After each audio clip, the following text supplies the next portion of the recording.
Sergio Aguayo, Denis Dresser y Lorenzo Meyer en Aristegui en Vivo.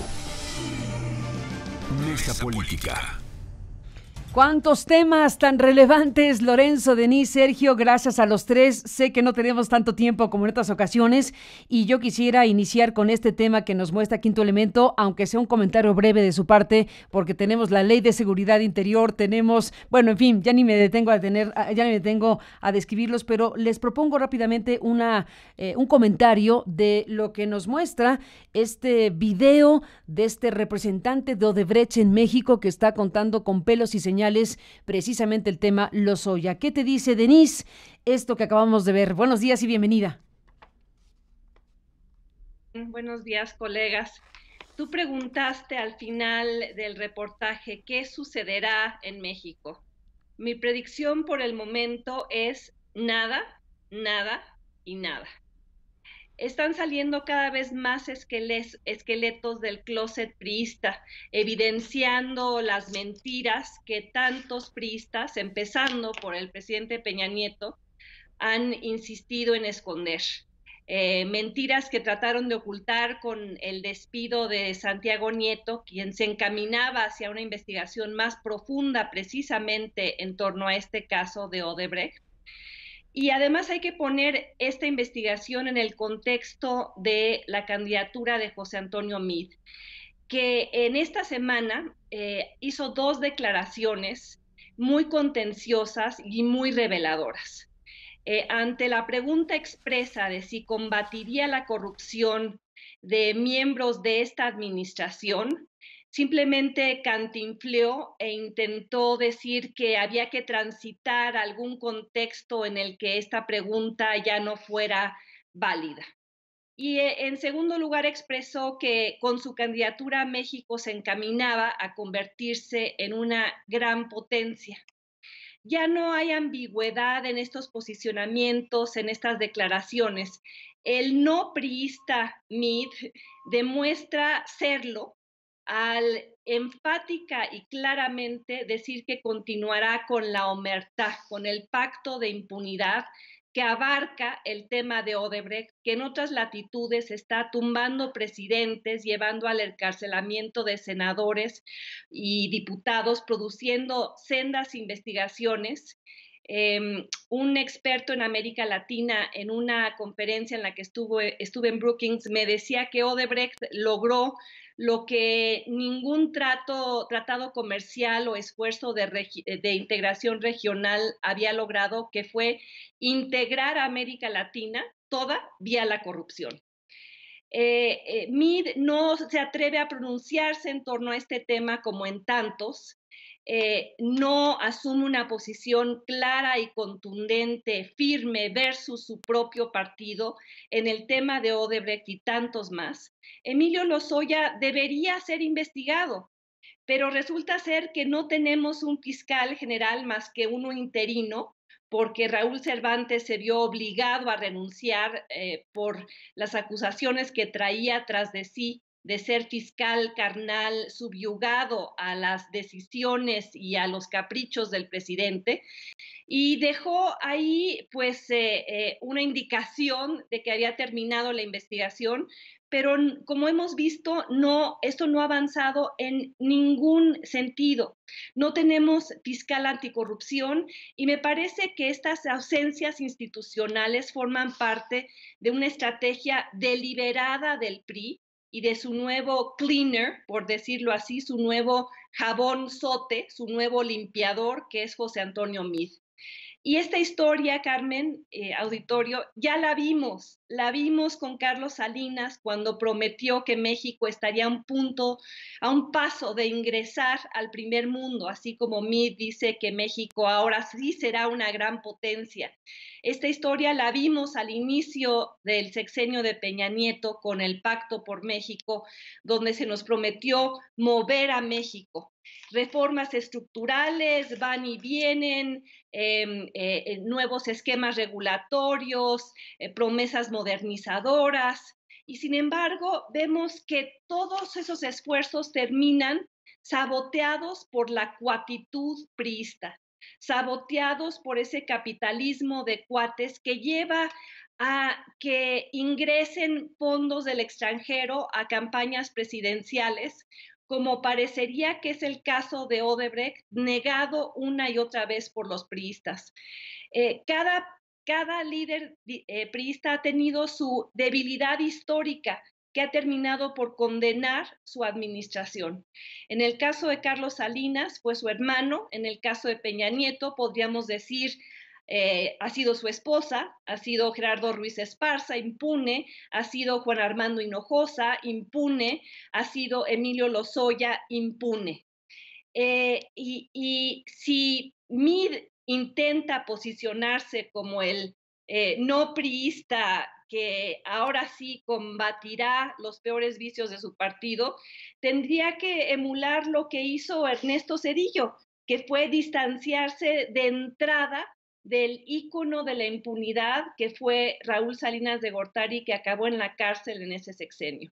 Emilio Lozoya tendría que ser el chivo expiatorio de este priismo que si no investiga lo que es cada vez más evidente, más obvio y constatado en el video que acabas de mostrar, simplemente veremos una reedición del priismo corrupto con nuevos personajes, con personajes supuestamente más potables, pero que simplemente reproducen los peores usos y costumbres del PRI, en este caso el uso y costumbre de tapaos los unos a los otros. ¿Qué dices, Lorenzo Meyer, de esto que acabamos de ver? Y bueno, pues retomando el hilo de lo que dice Denise. No voy a repetir lo que dijo Denise, más bien empiezo por señalar que no nos sorprende absolutamente nada. Es muy importante tener el video, tener las evidencias así palpables que ya no se puedan echar abajo, pero en el fondo sabíamos cómo había sido ya la trama. Ahora bien, enfoquémonos en Mid. Mid no tiene ninguna fuerza por sí mismo. Es su carrera hecha en Hacienda, lo lleva con unas desviacioncillas por ahí en relaciones exteriores, etcétera, pero lo lleva a ser parte de un mundo muy pequeño, muy poderoso, pero sin bases masivas, sin bases sociales. Esas se las da el PRI. Y si el PRI no se las da, Mid no es nadie. Entonces no puede voltearse contra el PRI. Podrá decir generalidades de que sí va a combatir la corrupción, pero está absolutamente a merced del PRI. No lo conoce desde dentro, no tiene los contactos desde dentro. Esta gran maquinaria lo arropa, pero no de manera incondicional. El arropamiento lleva una condición muy clara y es defender los intereses de los priistas en la cúpula, empezando por el presidente. Aquí hay un problema de mucho fondo. La historia del PRI nos dice que una de las vías para consolidarse como presidente cualquiera de los priistas es distanciarse de quien los nombró. Y aquí la distancia requiere sobre todas las cosas atacar la corrupción. Probablemente Ávila Camacho se distanció muy lentamente de Cárdenas y no por esa vía. Luego Alemán también se distanció de Ávila Camacho, etcétera, por vías más sutiles, más civilizadas. Pero a estas alturas del partido no hay realmente una alternativa. Mid tendría, no ahorita, porque en este momento es la debilidad misma, pero en algún punto posiblemente hasta iniciarse, si gana, que está por verse, la presidencia, entonces sí, voltearse contra quien lo hizo presidente. En caso de que no lo haga, bueno, podríamos decir que se iniciaría la redición de Pascual Ortiz Rubio, para poner el ejemplo de alguien que es presidente, pero está totalmente copado, controlado por alguien fuera de la presidencia, al punto de que no pudo ser presidente. Debió de mandar una carta de renuncia y decir: yo aquí dejo mi arpa, no pude tocar ni desde el principio. Esta constatación de la corrupción de la fórmula, una fórmula además muy sencilla, que se repite a nivel de los estados y yo creo que hasta de los municipios. Yo te doy obra pública, pero tú me das parte de lo que yo te di. Y así los dos quedamos muy tranquilos. El interés general es el que sufre, pero los intereses particulares están más que satisfechos. Esa es la esencia del gobierno en México, de los gobiernos en México. No un proyecto nacional ni nada por el estilo. Las reformas estructurales eran para privatizar el petróleo, para abrirle el paso a empresas como Odebrecht y muchas otras, y con las mismas metas, la de usar la riqueza petrolera nacional para compartirla con los privados y quienes les dan las concesiones. Es un gobierno, el anterior, que están metidos en la corrupción y que cada vez se hace más evidente. Ahora, la sociedad mexicana puede rebelarse, puede hacer un esfuerzo para romper esta cadena de complicidades. Es muy difícil, es enormemente difícil. Lo hemos intentado varias veces y la frustración ha sido el resultado. El gobierno mexicano sigue siendo tan corrupto hoy como lo era antes, aunque quizá actualmente de manera más evidente. Pero es el gobierno de unos cuantos, de unos grandes intereses fácticos, nacionales y extranjeros, un grupo pequeño que controla ahora los nervios del gobierno, que tiene una biografía común que pasa, entre otras cosas, por el ITAM y por una ideología que esto provee, y que nosotros como sociedad tenemos que seguir intentando romper el círculo vicioso. Creo que es nuestra obligación que lo podamos hacer, Carmen. Ahí es donde entra mi gran duda. No lo que debemos hacer, sino lo que podamos, hasta dónde lograremos romper esta herencia maldita que viene de mucho, mucho tiempo atrás. Lorenzo, bueno, sé que Denise y Sergio están corriendo porque tienen también otras actividades. Desde luego está la Ley de Seguridad Interior. Entiendo, Denise, que vas al Senado de la República, como otros ciudadanos que van al Senado de la República para directamente estar en lo que va a ser este debate, discusión y saber qué va a pasar con el Congreso y este asunto relevantísimo. Pero antes de que te vayas, Sergio, te queremos escuchar entre Odebrecht y la Ley de Seguridad Interior. Bueno, pues estos minutos que nos quedan, cuéntanos qué piensas. Mira, creo que tanto Denise como Lorenzo ya abordaron muy bien el tema de Odebrecht. Me centro en una revisión sobre la Ley de Seguridad Interior. He estado revisando con mucho cuidado la evolución de este proceso y confieso que me sorprende las deficiencias de esta ley. Vamos, tuvieron 11 años Felipe Calderón, Enrique Peña Nieto y sus respectivos legislativos para hacer no solo una ley de seguridad interior, sino una estrategia armónica dentro de la cual se insertara esta ley.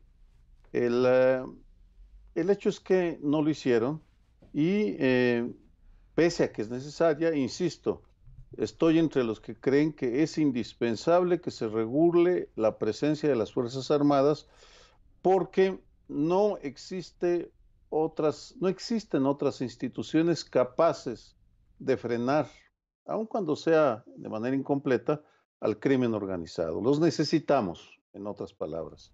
Sin embargo, esta ley es insuficiente. A quienes se interesen por este tema, les sugiero que lean el pronunciamiento hecho por la Comisión Nacional de los Derechos Humanos. Es una crítica muy sólida a la ley. Realmente me llamó la atención porque la llama que es una ley amplia y ambigua, que se confunde con la de seguridad nacional, que es discrecional, opaca, que carece de mecanismos reales y efectivos de rendición de cuentas, que es riesgosa, que es riesgoso que las Fuerzas Armadas realicen tareas de investigación y prevención de delitos. Y en efecto, no es que había falta de una ley, pero no de esa ley tan defectuosa, y lo que necesitamos en realidad es una revisión a fondo, no solo de la Ley de Seguridad Interior, de la presencia del Ejército, sino de un marco amplio, de una estrategia integral que incorpore aspectos que son hechos de lado por esta presunta Ley de Seguridad Nacional, a la que se le olvidan, por ejemplo, las corporaciones policíacas, el Poder Judicial infiltrado por la delincuencia, las cárceles controladas por el crimen organizado, la epidemia de adicciones, el contrabando de armas de Estados Unidos, el lavado de dinero. Es decir, seguimos empeñados en ir por un conflicto como lo hiciera Felipe Calderón, confiando solamente en el Ejército, la Marina y en la Policía Federal. ¿Qué sigue? Me parece que hay dos salidas. Yo soy pesimista en ese sentido, creo que la van a aprobar rápido, al igual que en la Cámara de Diputados, lo hará el PRI, un grupo de panistas, el Verde, ya lo sabemos. Espero equivocarme, pero no, los indicios no van en esa dirección. Creo que lo que seguiría sería pedirle a la Comisión Nacional de los Derechos Humanos que sea congruente con su pronunciamiento del 29 de noviembre y presente una acción de inconstitucionalidad. Tendrá 30 días naturales a partir de la entrada en vigor de la ley, y en ese sentido habría también que pedirle a la CNDH que lo haga de una manera abierta para que sea una especie de foros públicos en los que quienes tengan algo que decir lo puedan hacer. Creo que tendríamos que no solo pedirle, sino acompañar a la CNDH en este proceso. Yo espero que Luis Raúl González Pérez tome la iniciativa y asuma el reto histórico que le toca. Y la segunda tarea que tenemos los ciudadanos, y eso va para todos, de Andrés Manuel López Obrador, a Marichuy, al Bronco, a todos, es que ya hagan a un lado las ocurrencias y los lugares comunes y presenten un bosquejo de estrategia integral que sustituya a la visión reduccionista que se expresa en la Ley de Seguridad Interior. No es posible que se critique la Ley de Seguridad Interior y se caiga en ocurrencias como la expresada por Andrés Manuel de dar amnistía a los capos. Es un error que va a ser aprovechado, ya lo verán, anticipo los spots negativos, devastadores que le van a hacer, pero eso es aparentemente harina de otro costal. En el fondo, Carmen, es indispensable que quienes van a tomar decisiones se tomen en serio lo que está pasando en materia de inseguridad y piensen en la estrategia integral y piensen en las leyes que hacen falta para armonizar, para darle cuerpo a esta estrategia integral. Pues ahí están estos temas y bueno, el foco puesto el día de hoy efectivamente en la Ley de Seguridad Interior. Gracias, Sergio, por estar aquí esta mañana y seguimos en contacto como siempre. Buenos días. Buenos días, gracias Carmen, hasta luego. Gracias a Denise y a Sergio que han estado en esta parte de la mesa, en esta parte de la conversación, Lorenzo. Y bueno, pues centremos, te propongo, nuestra atención en este momento precisamente en el tema de la Ley de Seguridad Interior. Déjame comentar contigo, Lorenzo, que además de lo que mencionó Sergio, que es este posicionamiento de la Comisión Nacional de Derechos Humanos, que es un posicionamiento efectivamente pues firme al respecto de lo que observa en esta ley ya aprobada por los diputados. Pero hay que decir que no solamente la CNDH se ha manifestado, yo no recuerdo, no sé tú, Lorenzo, yo no recuerdo algo que haya concitado tal reacción tan fuerte a nivel internacional con documentos como los que ha subido la Comisión Interamericana de Derechos Humanos, que expresa preocupación por el proyecto de la Ley sobre Seguridad Interior de México. Está un pronunciamiento de la Comisión Interamericana de Derechos Humanos de las últimas horas que está disponible en nuestro portal para leerlo con calma y con detenimiento, pero es muy importante lo que ahí se dice. Está el planteamiento que hizo Jan Yaraf, el representante del Alto Comisionado de Naciones Unidas en México, pues mucho más que declaraciones genéricas de estamos preocupados por la ley, no vayan a hacer algo que afecte los derechos humanos o frases al vuelo. No. Aquí vemos un análisis puntual precisamente del contenido de la ley y este documento, que también es muy importante, que está circulando y que envía directamente Jan Yaraf a los senadores de la República, tiene 14 puntos desglosados que hablan de ambigüedad de conceptos 1 y los despliega cada uno de ellos, no solamente incluso ni siquiera solo los enumera, sino los despliega en una amplia explicación, con sus observaciones preliminares al proyecto de decreto por el que se expide la Ley de Seguridad Interior, pero los enlisto, Lorenzo, solo para agregarle información al tema. Dice Jan Yaraf: 1. Ambigüedad de conceptos. 2. Violación al principio de necesidad. 3. Papel indebido de las Fuerzas Armadas. 4. Sometimiento de la autoridad civil al mando militar. 5. Ausencia de controles. 6. Ausencia de políticas de fortalecimiento de las instituciones. 7. Indebida regulación del uso de la fuerza. 8. Indebida protección y garantía de los derechos humanos. 9. Afectaciones a la protesta social. 10. Ausencia de transparencia. 11. Lesión a la autonomía. 12. Inconstitucionalidad e inconvencionalidad. 13. Ámbito de excepción del derecho procesal administrativo. Y 14. Ausencia de explicitud de los principios rectores. Enlisto los 14 puntos que ya se pueden revisar desglosados en este documento que ha hecho circular el Alto Comisionado de las Naciones Unidas en México. Y por si fuera poco, Lorenzo, para cerrar este recuento rápido, acabamos de recibir y de ver que el Alto Comisionado ya directamente desde Ginebra, además de lo que ha hecho su representación en México, ya esta mañana, tiempo de México, del 5 de diciembre, el mismo día en que se va a empezar a discutir en el Senado, el Alto Comisionado de Derechos Humanos a nivel internacional, que es Zeid Ra'ad al-Hussein, desde Ginebra emite una comunicación donde le pide a México, así directo y abierto, le pide a México que no apruebe el proyecto de ley de seguridad interior.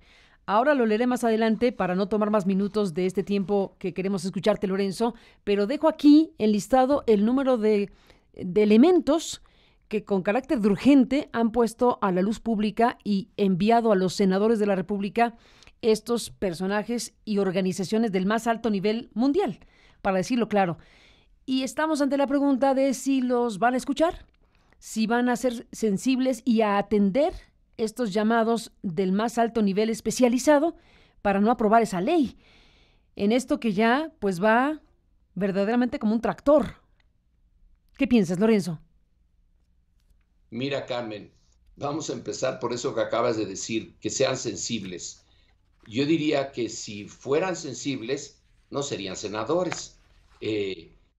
Para estar donde están, en particular la bancada del PRI, deben de haber pasado por un sistema de educación, de socialización del PRI que les impide ser sensibles. No estarían allí. Así que lo van a aprobar, porque ya está decidido, ya se los pidió. Tanto esta vez es interesante, se los ha pedido de manera muy explícita el ejército, de manera un poco menos explícita la Armada. El presidente no ha sido tan contundente, pero supongo que él deja saber a través de quien debe y puede hacerlo a la bancada priista y a sus rémoras, que el Partido Verde y los demás, que tienen que aprobarla. Perdón, no tienen que discutirla, tienen que aprobarla y en el mejor de los casos medio defenderla frente a los ataques de la oposición. Pero no va a hacerse el Senado eco de lo que dicen las comisiones interamericana de derechos humanos o el alto comisionado de la ONU a través de su representante en México o directamente. Probablemente, si desde Estados Unidos saliera una actitud diferente y decir, así no van a resolver el problema que a mí Estados Unidos me interesa, que es el de su estabilidad y la seguridad interna de México, no porque le interesen los mexicanos, pero por la frontera. Quizá de ahí podría venir algo que les hiciera repensar la iniciativa, pero de ahí no va a venir nada. Que venga de Ginebra o que venga del sistema interamericano, les tiene sin cuidado, como también les tiene sin cuidado lo más interesante es la reacción de las organizaciones dentro de México. ¿Qué es lo que significa, a mi juicio? Es un juicio muy personal. Esta ley es una manera muy indirecta, pero clarísima, de decir la élite civil que gobierna a México abdicó ya de su responsabilidad y de sus prerrogativas al respecto. Ya no sabe qué hacer. No ha hecho en realidad nada significativo a partir de la declaración de guerra de Felipe Calderón a los carteles del narcotráfico. En 2012, Peña Nieto dijo, pero clarísimo, de esas declaraciones en que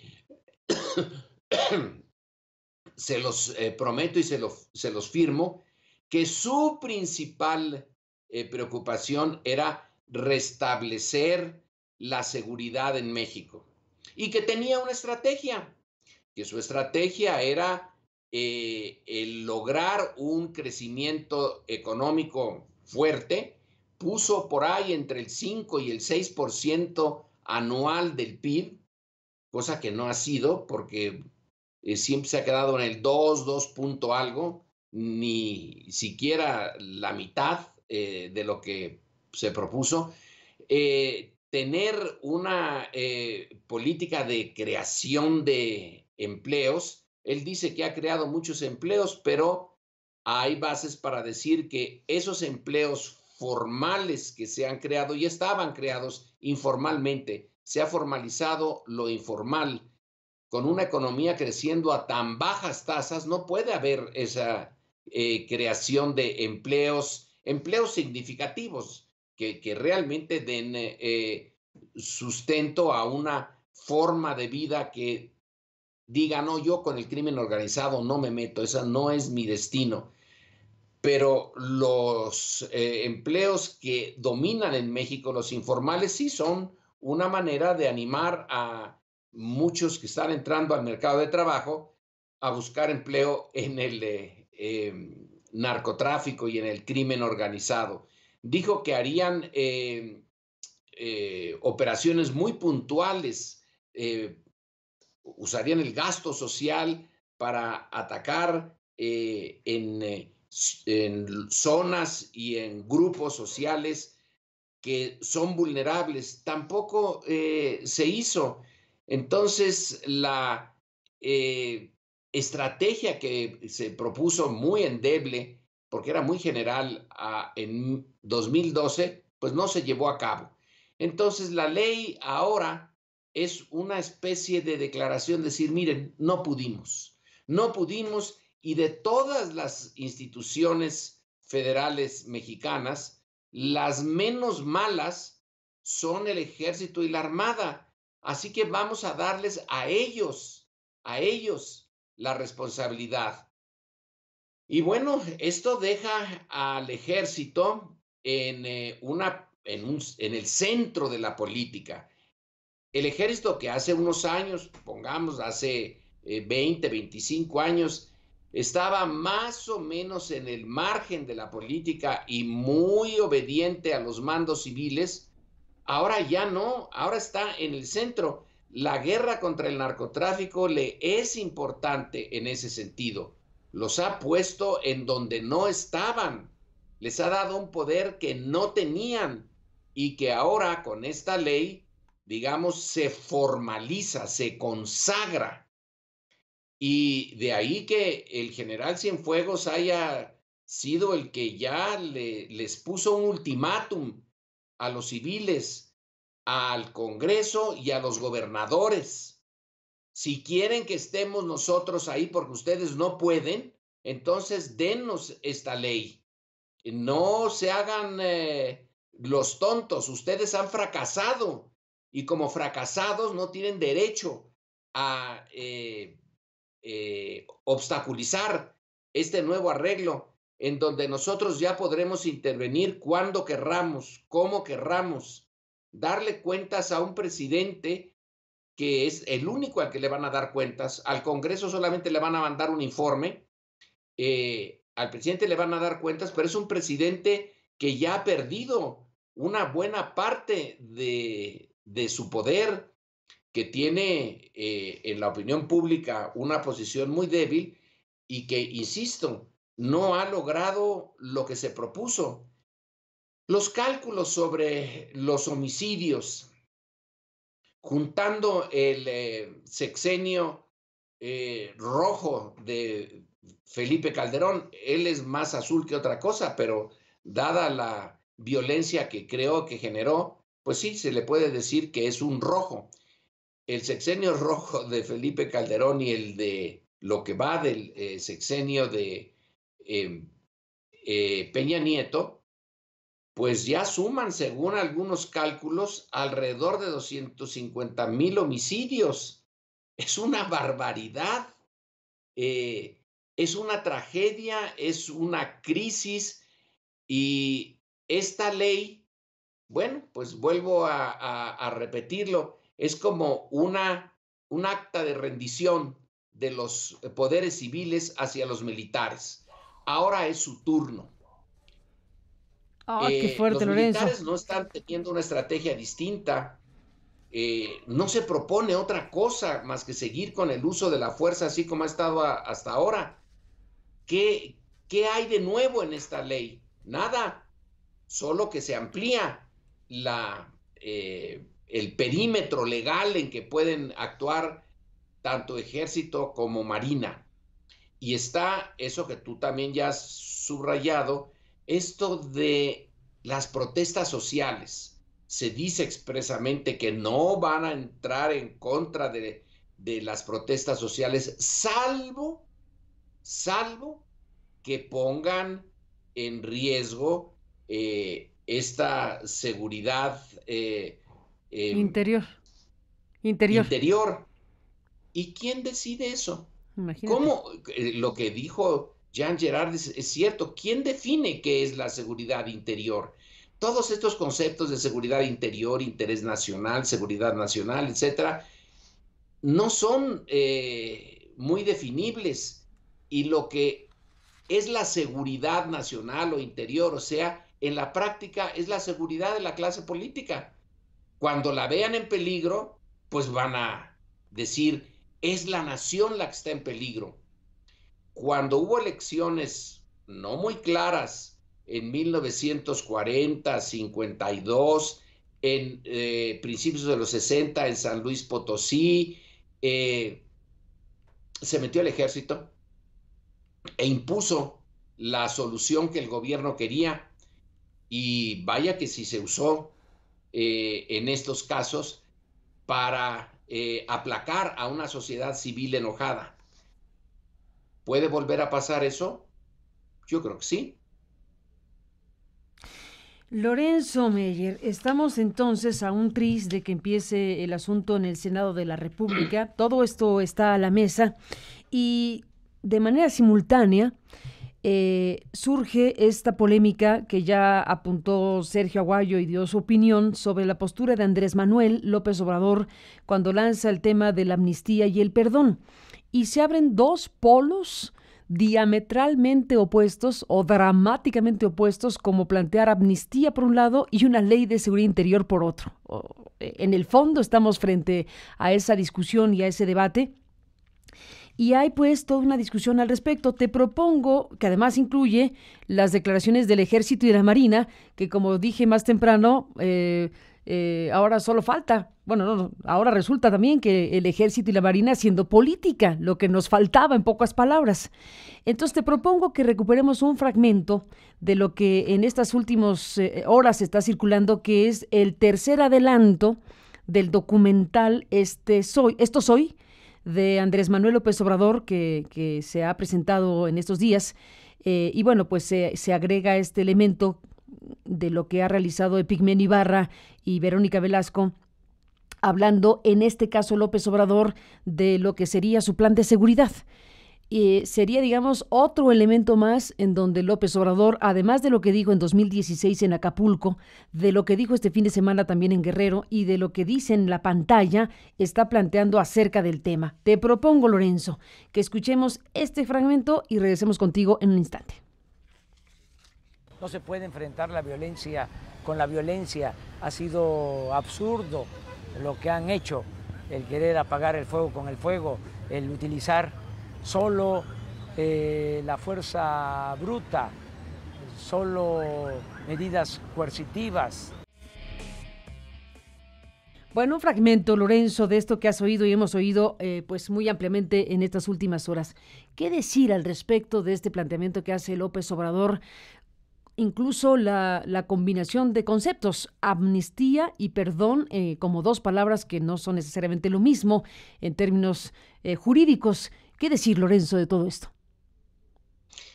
Me pones en una situación difícil, Carmen, porque no lo entiendo de manera muy clara.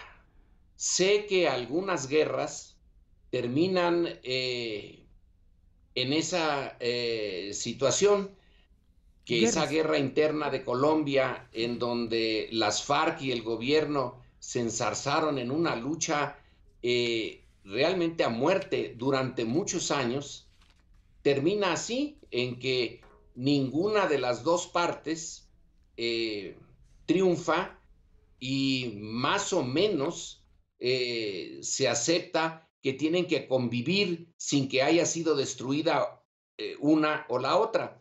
Pero no necesitamos irnos tan lejos. Veamos la Guerra Cristera en México. ¿Cómo terminó, Carmen? Esa guerra que va de 1926 a 1929 y que fue durísima, y nadie lo va a negar. Una guerra sin prisioneros, una guerra en donde el que caía en manos del otro se iba al otro mundo muy rápido. Se llega a los acuerdos de 1929 en donde pues ni lo uno ni lo otro, sino todo lo contrario, como diría Echeverría, cada quien reconoce al otro y más o menos se queda como antes de la lucha, nada más que a los muertos nadie los revive. López Obrador debe, a mi juicio, de hacer más clara su posición, su planteamiento. ¿Qué quiere decir con esto? ¿Cómo amnistiar a criminales? Porque estos sí son criminales y de una brutalidad enorme, pero no tienen un jefe, tienen muchísimos jefes. No necesariamente los van a obedecer en caso remotísimo de que se aceptaran la amnistía. El mercado de drogas norteamericano sigue allí, abierto. ¿Cuánto saca el narcotráfico mexicano en este negocio de la venta de drogas allá en Estados Unidos, que es su principal mercado, aunque aquí ya tienen uno de regular tamaño? Veía yo hace muy poco tiempo, hace unas horas, algunos cálculos. Nadie sabe cuánto es el monto de ese mercado, pero estos cálculos ponen entre 19,000 y 29,000 millones de dólares al año. ¿Cómo se le hace para llegar a un acuerdo con quienes tienen ese enorme incentivo de seguir abasteciendo ese mercado, que por más que la policía norteamericana funcione allá y la DEA y todo eso, se siguen vendiendo en las calles y lo siguen comprando todas las clases sociales norteamericanas? No les importa que detrás de cada paquetito de heroína, cocaína, metanfetaminas vaya un reguero de sangre. Les tienen sin cuidado, ni la ven, así que ellos están tranquilos. ¿Cómo evitar que lleguen las armas? Es muy complicado, es muchísimo más complicado que llegar a este acuerdo final de 1929 entre cristeros y gobierno, que por cierto, luego el gobierno no respetó y fue eliminando ahí bajita la mano a los jefes cristeros. Pero bueno, esa es otra cosa. Lorenzo, agrego... Se necesita... Sí. ¿Mande? No. Termina la idea. ¿Se necesita? Se necesita un planteamiento. Yo no lo veo. Yo realmente no soy un experto en esto, pero no veo con claridad cómo podamos terminar con esta guerra. Ya sé que la manera como están ahorita dirigiéndola, el gobierno de Peña Nieto y su ejército y su armada y todo eso, no la va a acabar. No la ha acabado. Eso, les pongan esta ley, la que quieran. Ya está aprobado que no. Ahora, lo que es bien difícil es la alternativa. Andrés Manuel medio abrió aquí una, sin meterse en profundidad.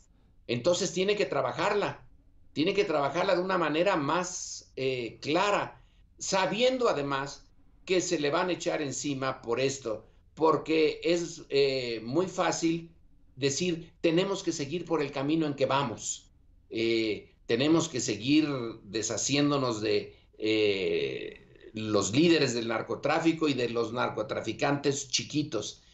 Pero, y con eso concluyo, Carmen, ¿cómo estaban las cosas en los 1950s, 1960s, 1970s? ¿Por qué no había tantas muertes?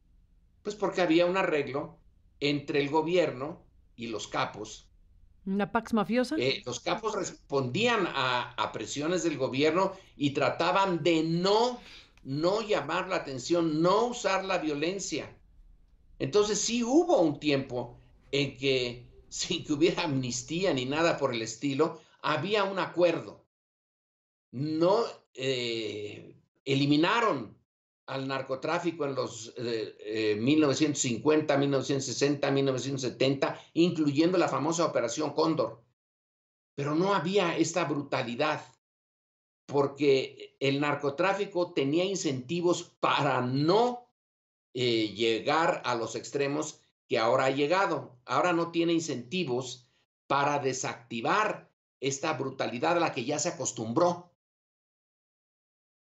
Meyer, y está este otro componente. Déjame, antes de hacer una pequeña pausa y regresar, déjame incorporar con audios lo que ya se ha comentado, que tiene que ver con la respuesta. Tú dijiste, tiene que precisar López Obrador lo que está planteando sobre el tema de la amnistía y se le van a echar encima. Bueno, evidentemente eso ya está en curso, pero aquí lo que me parece importantísimo es observar que tanto la Marina como el Ejército se manifestaron sobre el tema haciendo política, porque al final estamos frente a un probable o muy probable candidato a la presidencia por Morena, que será López Obrador, exponiendo un asunto que tiene que ver con su planteamiento programático rumbo al 2018 y si llega a la presidencia, se entiende, promovería este tema. Bueno, estamos en un proceso político electoral. Sí que tiene su significado, pienso, que tanto el jefe de las Fuerzas Armadas, el secretario de la Marina y el secretario de la Defensa Nacional, Salvador Cienfuegos, y el almirante Vidal Francisco Soberón, pues se hayan manifestado sobre algo que forma parte del debate político. Déjame que corran las dos declaraciones. Habría que consultar a la sociedad, a todos aquellos que han sido víctimas, a los padres que sus hijos han muerto por la culpa de estos delincuentes que hoy deben estar en la cárcel, o los que todavía están libres y que están generando la violencia en el país. A mí me parece que no sería lo más conveniente para México. Creo que es algo que tendrán que analizar muy bien. A mí me parece que están dejando de lado todo el mal que le han hecho al país, a cuánta gente han envenenado, cuánta gente ha muerto por su culpa. ¿Cómo es posible pensar en que se les dé una amnistía, ¿no? Estoy en contra. Creo que es un comentario demasiado simple el que están haciendo. Realmente no hay ningún análisis al respecto, porque habría que preguntarse si el gobierno va a pactar con la delincuencia organizada. ¿En qué sentido? Es decir, puedes tú seguir transportando droga y todo, nomás que te pido que no haya violencia, pues que no vayas a matar a nadie, ¿no? Se me hace que de alguna forma se está viendo de una forma extremadamente simplista, ¿no? No hay forma. Yo creo que tomándolo esto en una forma seria y clara, no hay forma. No hay forma de que esto pueda llegar a suceder. ¿Una declaración muy a la ligera? Siento yo que sí, más bien con un fin electoral, más que buscando un objetivo real. Pero afecta, ¿no?, a las Fuerzas Armadas, al ánimo, este tipo de declaraciones. No, pues hay que tomarlas obviamente como lo es, ¿no? Simplemente es propaganda, ¿no? Así lo vemos nosotros. Obviamente habrá mucha gente que sí le duela, ¿no? Aquel que ha perdido a un hijo o ha perdido un padre, y demás, obviamente no lo pueden entender, ¿no? Simplemente es propaganda, entre otras cosas dicen los dos funcionarios de las Fuerzas Armadas Mexicanas. Pues no sé qué pienses, Lorenzo Meyer, pero mientras que estamos viendo la inminente aprobación o probable aprobación de la Ley de Seguridad Interior, por un lado, y por otro lado a los militares entrando en el debate político, pues un frío recorre la espalda, ¿no? Desde luego, pero vuelvo a un punto que señalé hace rato. Es que la élite civil ya abdicó, ya no tiene municiones para ser protagonista en esta guerra. Lo tienen pues los militares y están conscientes ya de su papel. Además, como se señala, ellos mismos lo señalan, estamos ya en la campaña. Y son parte del gobierno federal y el gobierno federal tiene un candidato, no lo dirán ellos, pero es evidente, tiene que estar con Mid. Entonces la reacción contra López Obrador pues es natural. Aquí López Obrador se metió en el corazón de un tema que se trata de manera muy superficial desde el gobierno. Hay que seguir como estamos. Que conste, llevamos alrededor de 250,000 asesinatos en los últimos 10 años. Cuando se habla de qué dirán los padres, etcétera, bueno, pues sí, qué dirán los padres de los estudiantes de Ayotzinapa, por ejemplo. Claro. No, sí, el debate tiene que darse. Aquí los que están matando no son solamente los narcos, pues es la policía, es el ejército, es su obligación, se puede decir, pues sí, pero hay que reconsiderar todo el sentido de la guerra. Si AMLO se metió en esto, bueno, pudo haberlo obviado, como lo van a obviar muchos otros candidatos, pero ya que no lo obvió, pues entonces tiene que decirnos con más claridad qué es lo que piensa de un problema tan complejo que yo personalmente, Carmen, no veo una salida, aunque fuera teórica, una salida clara. Sé lo que no ha funcionado, qué es lo que está ahorita, que es lo que encabeza a Peña Nieto, el general Cienfuegos, el almirante Soberón. ¿cómo es? Soberón. Soberón Vidal. Sí. Soberón. Ellos lo encabezan, pero eso es lo que no ha funcionado. Ahora tienen un interés, aunque no quieran, tienen un interés creado en esto. Es como la DEA, la agencia antidrogas norteamericana. ¿Qué le pasaría a la agencia si de repente ya no hubiera narcotráfico? Bueno, pues una desgracia, porque se quedarían sin trabajo. Hay burocracias que se crean en torno a problemas, y el mantener el problema es, bueno, pues positivo. El tema es extraordinariamente complejo y es la peor manera, pero a la vez es la necesaria en medio de una campaña electoral. No hay lugar para un razonamiento frío, desapasionado, científico, diría yo. Esto es a trancazos, y aquí gana el discurso que llame más la atención en una sociedad conservadora, que todas las sociedades lo son, pero la mexicana se le pasa un poquito la mano. Pues el discurso que gana ahorita es en el que se montó Felipe Calderón, de ponerse el uniforme de general de 5 estrellas y vámonos a la guerra, y salió un desastre, pero es lo que sigue en pie. No funciona, pero pues es lo que hay. Y si alguien propone una cosa distinta, y muy distinta, pero la propone de una manera así muy general, pues va a ocurrir lo que está ocurriendo, se le va a echar encima todos sus adversarios. Pero tiene la virtud de haber abierto esa discusión. Es en el momento en que se vaya a aprobar, que se está aprobando la ley que no nos gusta, es esa la respuesta, una prolongación de lo que ha sido hasta ahora. No ofrecen, ni el general Cienfuegos ni nadie ofrece otra cosa desde el gobierno que no sea la continuación de lo que está haciendo. Ahora, el ejército y la armada son de las instituciones que mejor funcionan en México, o las que tienen menos, pues, ¿qué será? Menos dificultades, pies de barro. La Procuraduría, esa ya es casi de risa. Ni procurador hay, ni funciona, ni nada.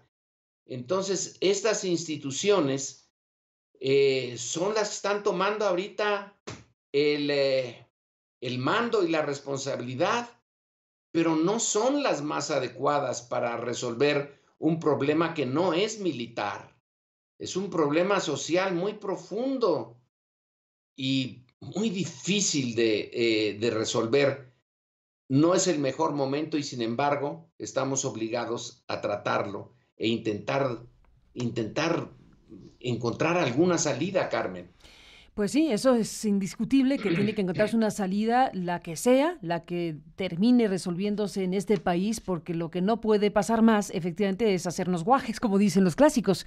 No puede ser que un problema de estas dimensiones, que se traduce en miles de muertes, miles de desaparecidos, una espiral de violencia endemoniada que lleva 11 años, que lejos de atemperarse siquiera, pues estamos en los niveles de 2011, que son los peores de Felipe Calderón. O sea que desde luego es un tema fundamental, y desde luego que los que aspiran a dirigir este país tienen que entrarle al quite y decir qué piensan hacer si llegan a la presidencia, si llegan a las gubernaturas, si llegan al Congreso. Este tendría que ser efectivamente un tema principalísimo de debate. Pero bueno, como bien hemos visto, pues pues normalmente se le saca la vuelta, se dicen cosas genéricas y no se plantean cosas específicas y concretas de cómo demonios alguien presenta diagnósticos de la situación y propuestas para resolver la situación, que esa es precisamente la exigencia que tendría que tener una sociedad medianamente democrática.